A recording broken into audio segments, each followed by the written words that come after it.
اما بعد فاعوذ باللہ من الشیطان الرجیم بسم اللہ الرحمن الرحیم ما کان محمد ابا احد من رجالکم ولکن رسول اللہ وخاتم النبیین وکان اللہ بکل شیء علیما وقال النبی صلی اللہ علیہ وسلم انہ سیکون فی امتی کذابون ثلاثون کلہم یزعم انہ نبی وانا خاتم النبیین لا نبی بعدی او کما قال النبی صلی اللہ علیہ وسلم۔ جو آیت کریمہ میں نے تلاوت کی سورہ احزاب کی آیت نمبر 40، ما کان محمد ابا احد من رجالکم ولکن رسول اللہ وخاتم النبیین، اس آیت کے بارے میں گزشتہ درس میں بہت کچھ باتیں میں نے عرض کی تھیں۔ فی الحال یہ ہے کہ اس آیت کا جو شان نزول ہے وہ آپ حضرات کو معلوم ہونا چاہیے کہ عرب میں ایک رواج تھا متبنہ بنانے کا، منہ بولا بیٹا بنانے کا ایک رسم تھا کہ لوگ کسی بھی لڑکے کو، کسی کے بیٹے کو اپنا بیٹا بنا لیتے اور اس کے ساتھ حلت اور حرمت، جواز اور عدم جواز تمام معاملات میں حقیقی بیٹے جیسا سلوک ان کے ساتھ کیا جاتا تھا،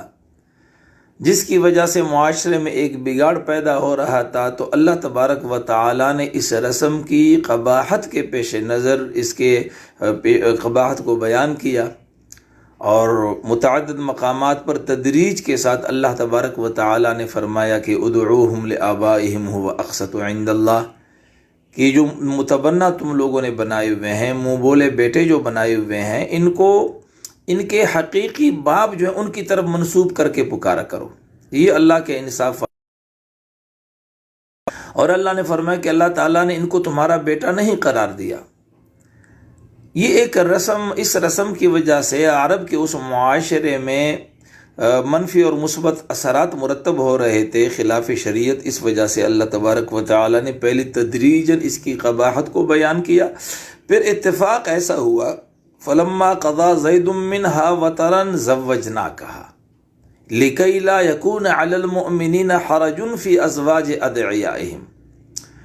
پھر اتفاق ایسا ہوا کہ حضرت زید ابن حارثہ رضی اللہ عنہ نے اپنے اہلیہ حضرت زینب رضی اللہ عنہا سے علیحدگی اختیار کی، اسے طلاق دی۔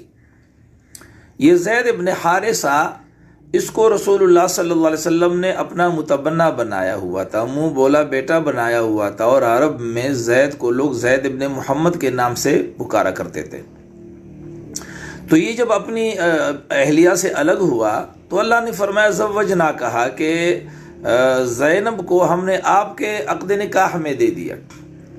زینب آپ کی اہلیہ ہو گئی۔ لکی لا یکون علی المؤمنین حرج فی ازواج ادعیائہم، یہ اللہ تعالیٰ نے فرمایا کہ ہم نے اس لیے کیا تاکہ لوگوں کو اپنے منہ بولے بیٹوں کی بیویوں کے ساتھ نکاح میں تنگی نہ ہو، اس لیے کہ اس معاشرے میں منہ بولے بیٹے کی بیوی کو حقیقی بہو سمجھا جاتا تھا، جس طرح کہ ہمارے آج کے معاشرے میں اپنے حقیقی بہو سے نکاح کا سوال ہی پیدا نہیں ہو سکتا، اسی طرح وہاں پر بھی اس کو حقیقی بہو سمجھا جاتا تھا۔ تو اس رسم کو اللہ تبارک و تعالی نے اپنے نبی کے ذریعے سے توڑوایا، اس لیے کہ عام آدمی میں اتنا تحمل جو ہے وہ مشکل ہوتا ہے کہ اتنا تحمل اور اتنا برداشت کہ معاشرے کے اس قبیح رسم کو، جو رسم معاشرے کے رگ و خون میں سرایت کر چکا ہے، اس کو توڑے، اور پھر اس کے بعد جو لوم و ملامت ہے اور طعن و تشنیع ہے اس کا مقابلہ کرے، یہ صرف نبی کا کام، نبی اس طرح کر سکتا ہے۔ تو اللہ تبارک و تعالی نے اپنے محبوب صلی اللہ علیہ وسلم سے عملی طور پر اس رسم کو توڑوایا اور حضرت زینب رضی اللہ عنہا سے نکاح کیا۔ جب یہ ہوا تو اس معاشرے میں یہ چیزیں گوئی، محمد صلی اللہ علیہ وسلم نے اپنی بہو سے نکاح کر لیا، تو اللہ تبارک و تعالی نے یہ آیت نازل فرمائی، ما کان محمد ابا احد من رجالکم، کہ محمد صلی اللہ علیہ وسلم تم مردوں میں سے سرے سے کسی کے باپ ہی نہیں۔ جب محمد صلی اللہ علیہ وسلم تم مردوں میں سے کسی کے باپ ہی نہیں تو بہو سے نکاح کا تو سوال ہی اٹھ گیا، وہ تو سوال ہی ختم ہوا۔ پھر یہ باتیں شروع ہوئی کہ جب محمد رسول اللہ صلی اللہ علیہ وسلم کی کوئی اولاد نہیں ہے پھر تو آپ کا دین ہی ختم ہو جائے گا، کوئی والی وارث ہی نہیں ہے آپ کا، آپ کی نبوت کا۔ تو اللہ نے فرمایا ولیکن رسول اللہ، لیکن محمد صلی اللہ علیہ وسلم اللہ کے رسول ہیں، اور رسول کی جو امت ہوتی ہے اس کی روحانی اولاد ہوتی ہے، اور ایسے رسول ہیں کہ وخاتم النبیین، آخری نبی ہیں قیامت تک۔ جہاں جہاں تک خدا کی خدائی ہوگی وہاں تک محمد مصطفیٰ کی مصطفائی ہوگی، قیامت تک آپ کی روحانی اولاد موجود ہوگی۔ وخاتم النبیین، یہ جو وخاتم النبیین ہے، تاکہ زبر کے ساتھ اور تا کے زیر کے ساتھ، خاتم اور خاتم دونوں صورتوں میں معنی ایک ہے کہ آخری نبی۔ رسول اللہ صلی اللہ علیہ وسلم نے خاتم النبیین کی تفسیر خود بیان فرمائی، انا خاتم النبیین لا نبی بعدی، میں خاتم النبیین ہوں۔ کیا معنی؟ لا نبی بعدی، میرے بعد کوئی نبی نہیں بنے گا۔ خاتم النبیین کے بارے میں امت نے 14 صدیوں سے خاتم النبیین کا معنی یہی سمجھا ہے، اسی کو بیان کیا ہے، اسی پر عمل کیا ہے کہ محمد رسول اللہ صلی اللہ علیہ وسلم اللہ تعالیٰ کے آخری نبی ہیں۔ نبی اور رسول میں رسول خاص لفظ ہے اور نبی عام ہے۔ جب عام کی نفی ہو گئی تو خاص کی بھی نفی خود بخود ہو گئی۔ رسول وہ نبی ہوتا ہے جیسے اللہ تعالیٰ باقاعدہ شریعت بھی عطا فرما دیتے ہیں، علماء نے یہ تصریح کی ہے۔ اور جب عام کی نفی ہو گئی یعنی ہر رسول وہ نبی ہوگا لیکن ہر نبی رسول نہیں ہوگا۔ اب جب نبوت کی نفی ہو گئی، جس طرح کہ ایک اور حدیث میں اللہ کے نبی نے فرمایا کہ ان الرسالۃ والنبوۃ قد انقطعت فلا رسول بعدی ولا نبی، میرے بعد رسالت اور نبوت دونوں منقطع ہو گئی ہیں، اب میرے بعد نہ کوئی نبی ہوگا نہ رسول۔ تو آیت خاتم النبیین میں اللہ تعالیٰ نے نبی کی نفی فرما کر بتایا کہ جب نبی نہیں آ سکتا تو رسول تو سوال ہی پیدا نہیں ہو سکتا کہ آئے۔ یہ خاتم النبیین کی تفسیر 14 صدیوں سے امت نے اسی کو بیان کیا ہے۔ اور یہ جو رسول اللہ صلی اللہ علیہ وسلم کے زمانے میں جو جھوٹے مدعیان نبوت جو آئے، مسیلمہ کذاب نے نبوت کا دعویٰ کیا، اسود عنسی نے نبوت کا دعویٰ کیا، ان جھوٹے مدعیان نبوت کے حالات کا اگر جائزہ لیا جائے، یعنی مسیلمہ کذاب نے نبوت کا دعویٰ کیا اور انہوں نے پھر ایک خط رسول اللہ صلی اللہ علیہ وسلم کے نام لکھا جس کی سرخی یہ تھی کہ من مسیلمہ رسول اللہ الی محمد رسول اللہ۔ معلوم یہ ہوا کہ مسیلمہ کذاب مدعی نبوت ہونے کے باوجود محمد الرسول اللہ صلی اللہ علیہ وسلم کو اللہ کا رسول سمجھتا تھا، اور اس نے مستقل اور تشریعی نبوت کا دعویٰ نہیں کیا تھا، ورنہ اگر یہ مستقل نبوت کے مدعی ہوتے تو اس نے جو خط میں لکھا ہے کہ انی اشرکت فی الامر معک، کہ نبوت کے معاملے میں اللہ نے مجھے تیرے ساتھ شریک کیا ہے، تیرے ساتھ میں شریک کیا گیا ہوں، میری نبوت کا اعلان کیجئے۔ اگر یہ مستقل نبوت کے مدعی ہوتے تو محمد الرسول اللہ صلی اللہ علیہ وسلم سے اپنی نبوت کی تصدیق طلب نہ کرتے بلکہ اپنے نبوت پر ایمان لانے کا تقاضا کرتے، لیکن انہوں نے اپنی نبوت کی تصدیق مانگی۔ وہ قاصد وہاں جب گئے، اب رسول اللہ صلی اللہ علیہ وسلم کے سامنے جب ان کا خط پڑھا گیا تو قادیانی جس طرح کہتے ہیں کہ نبوت کی 3 قسمیں ہیں جن میں سے 2 بند ہیں، ایک جاری ہے۔ نبوت کی 3 قسمیں ہیں دو بند ہیں، ایک جاری ہے۔ تشریعی نبوت بند ہے، مستقل نبوت بند ہے۔ ذلی بروزی نبوت جاری ہے، وہ یہ کہتے ہیں ذل عربی زبان میں سائے کو کہا جاتا ہے، اور بروز عربی زبان میں کسی چیز کے ظہور کو کہا جاتا ہے۔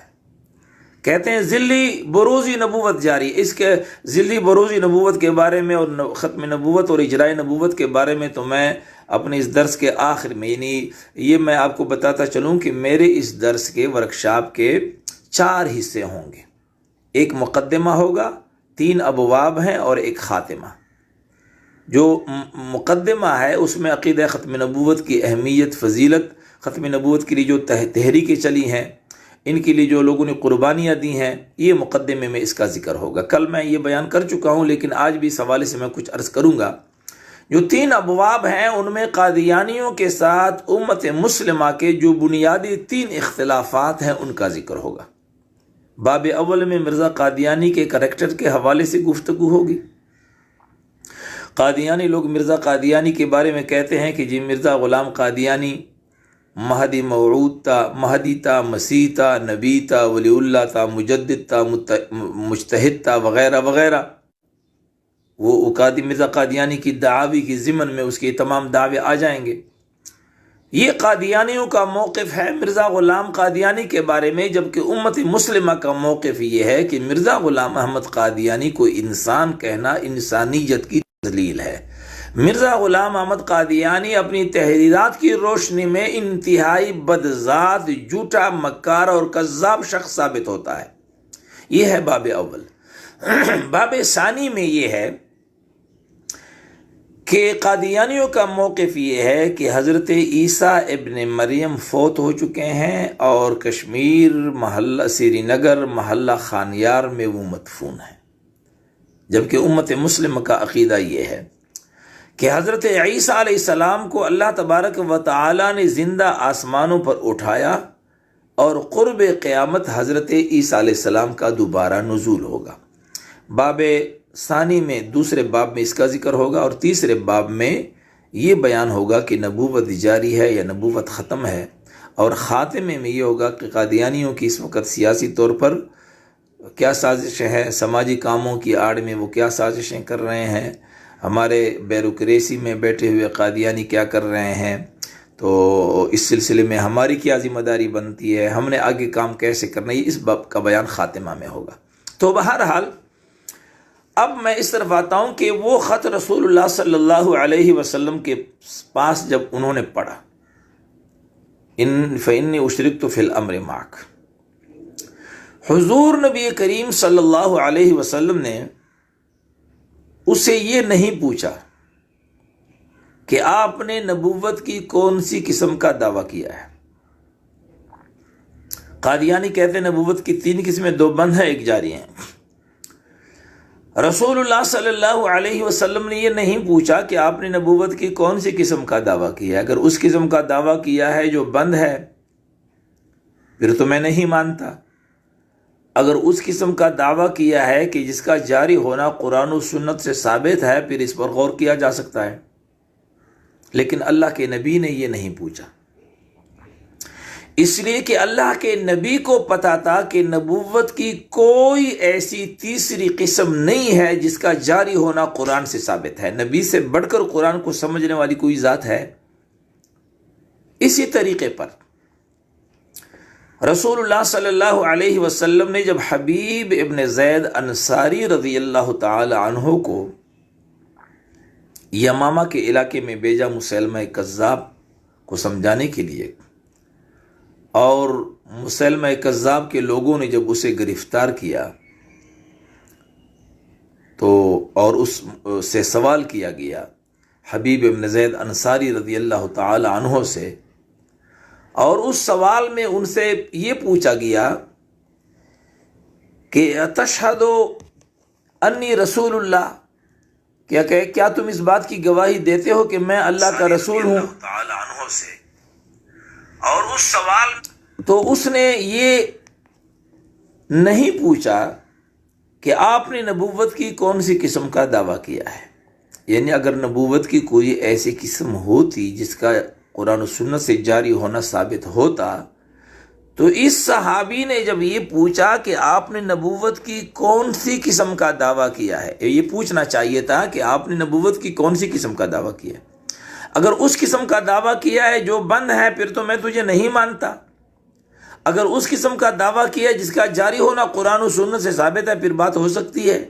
لیکن مسیلمہ کذاب نے جب یہ پوچھا اتشہد انی رسول اللہ، کہ کیا تم اس بات کی گواہی دیتے ہو کہ میں اللہ کا رسول ہوں، تو اس صحابی رسول نے واشکاف الفاظ میں فرمایا کہ فی اذنی وقرا من سمع هذا القول، تیری یہ بات سننے سے میرے کان عاجز ہیں، مجھے سننا بھی گوارا نہیں۔ تو بہرحال یہ خاتم النبیین کی آیت میں تمام مفسرین نے اس کا جو معنی کیا ہے وہ آخری نبی سے کیا ہے۔ اس کا یہ معنی کہ خاتم النبیین اور آپ نبیوں کی مہر ہیں، محمد صلی اللہ علیہ وسلم اللہ کے رسول ہیں اور نبیوں کی مہر۔ اب نبیوں کی مہر سے کیا مراد ہے؟ 14 صدیوں کے مفسرین نے نبیوں کی مہر سے یہ معنی لیا ہے کہ آپ صلی اللہ علیہ وسلم کی آمد سے انبیاء کا سلسلہ مکمل ہو گیا، کمپلیٹ ہوا۔ مہر تب کسی چیز پر لگتی ہے جب وہ چیز کمپلیٹ ہو جائے۔ لیکن قادیانی کہتے ہیں کہ نبوت کی مہر کا معنی یہ ہے کہ اب آپ کی مہر سے نبی بنیں گے۔ اب میرے دوستو اور بھائیو، کی مہر، تو جج کی مہر سے کیا آگے لوگ جج بنتے ہیں؟ صدر کے سٹیمپ کا یہ مقصد ہے کہ اس سٹیمپ سے، اس مہر سے صدر دوسرے لوگوں کو صدر بناتا ہے، بلکہ مقصد یہ ہوتا ہے کہ یہ صدر کا سٹیمپ ہے۔ صدر جب کوئی فیصلہ کر لیتا ہے تو اینڈ میں، اخیر میں یہ سٹیمپ سے اس فیصلے کو سربمہر کر لیتا ہے۔ جج کا مہر، مقصد یہ کہ جج جب کوئی فیصلہ کر لیتا ہے تو اینڈ میں، اخیر میں اس فیصلے کو مکمل کرنے کے بعد اس پر مہر لگا دیتا ہے، سٹیمپ، اخیر میں سٹیمپ لگائی جاتی ہے، یہ فیصلہ مکمل ہو گیا۔ قادیانی کہتے ہیں کہ نہیں، نبیوں کی مہر، خاتم النبیین کا معنی یہ ہے کہ اب آپ کی مہر سے نبی بنیں گے۔ دنیا کی کسی لغت مہر کا یہ معنی نہیں ہے، خاتم مہر کا یہ معنی نہیں، بلکہ آخری معنی ہے کہ آخر النبیین۔ حضور نبی کریم علیہ السلام خاتم النبیین کا معنی واضح فرمایا۔ آپ یہ خاتم القوم، خاتم الکتب وغیرہ جتنے بھی لغت میں اس قسم کے، کہیں پر یہ نہیں ہوگا کہ خاتم القوم کا معنی یہ ہوگا کہ اب قوم کی مہر سے قومیں بنیں گی۔ نہیں، خاتم القوم کا معنی یہ ہوگا کہ یہ شخص اس قوم کا آخری شخص ہے۔ خاتم الکتب کا معنی یہ ہوگا کہ یہ آخری جو ہے نا کتاب ہوگی۔ اس سلسلے میں ایک بات آپ کی خدمت میں گوش گزار کرنا چاہتا ہوں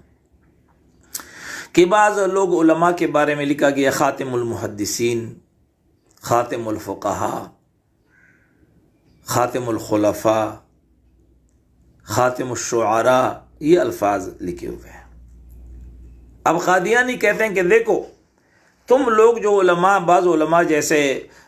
مولانا سید محمد انور شاہ کشمیری رحمۃ اللہ علیہ کے بارے میں لوگ کہتے ہیں کہ یہ خاتم المحدثین، تو وہاں تمہارا مقصد یہ ہوتا ہے کہ خاتم المحدثین کا معنی یہ ہے کہ کامل اور افضل اور بہترین محدث تو علامہ انور شاہ ہیں، لیکن اس کے بعد بھی محدث بنیں گے۔ ایسا تو نہیں ہے کہ مولانا انور شاہ کشمیری کے بعد اور کوئی محدث بنا ہی نہیں۔ خاتم الشعراء کا یہ مقصد تو نہیں ہے کہ امرؤ القیس اور دیگر جو بڑے بڑے شعراء گزرے ان کے بعد کوئی شاعر، کسی شاعر نے جننا ہی نہیں، کوئی شاعر پیدا ہی نہیں ہوا۔ لیکن مقصد یہ ہوتا ہے کہ کامل شاعر وہ تھا، بڑا شاعر وہ تھا، اور چھوٹے چھوٹے شاعر اور بھی ہو سکتے ہیں۔ قادیانی کہتے ہیں اسی طرح خاتم النبیین کا معنی بھی یہ ہے۔ اس سلسلے میں یہ بات آپ سمجھیں کہ یہ جو خاتم الشعراء اور خاتم المحدثین جو ہیں، یہ جو جملے، یہ انسان کے جملے ہیں، جس سے کچھ خبر نہیں کہ کل کتنے لوگ پیدا ہوں گے، کتنے عالم پیدا ہوں گے، کتنے جاہل پیدا ہوں گے، کتنے شاعر پیدا ہوں گے، کتنے محدث پیدا ہوں گے، کتنے فقیہ پیدا ہوں گے، جس سے کچھ خبر نہیں۔ یہ انسان کا کلام ہے۔ اب جب ایک انسان نے کسی انسان کے بارے میں کہا کہ خاتم المحدثین، تو لا محالہ اس انسان کے اس کلام کو یا لغو کہیں گے کہ فضول ہے، لغو ہے، بکواس ہے، یا پھر اس کلام کی تعویل کریں گے۔ دیکھیے انسان کا کلام ہے، اسے کچھ خبر نہیں کہ کل کیا ہونے والا ہے، لیکن اس نے جب کسی کے بارے میں خاتم الشعراء یا خاتم المحدثین کہا تو لازماً یہاں پر اس کی تعویل کریں گے، اور تعویل اس صورت میں ہوگی کہ یہ بڑا محدث تو یہ ہے، لیکن اس کے بعد بھی محدث پیدا ہوں گے۔ قرآن صلی اللہ علیہ وسلم کو خاتم النبیین قرار دینا، یہ اللہ کا کلام ہے جسے قیامت تک اور کل سے ابد تک، جس کو سب کچھ کا تفصیلی پتے کا اور پوری انسانیت اور مخلوق کا خالق بھی ہے۔ اگر خالق عالم الغیب کسی کو خاتم النبیین قرار دے تو اس کے کلام کو حقیقت محمول کیا جائے گا، اس کے کلام میں کوئی تعویل نہیں جائے گی۔ تو خاتم النبیین مہر کہ محمد رسول اللہ صلی اللہ علیہ وسلم اللہ کے رسول ہیں، اس مہر سے رسول اللہ صلی اللہ علیہ وسلم کی آمد رسالت کا سلسلہ کامل اور اکمل مکمل ہوا۔ اب اس کے بعد کوئی شخص نبی نہیں بن سکتا، اس کا معنی یہ ہوا، اس لیے کہ اسٹیمپ اور مہر اخیر میں لگائی جاتی ہے۔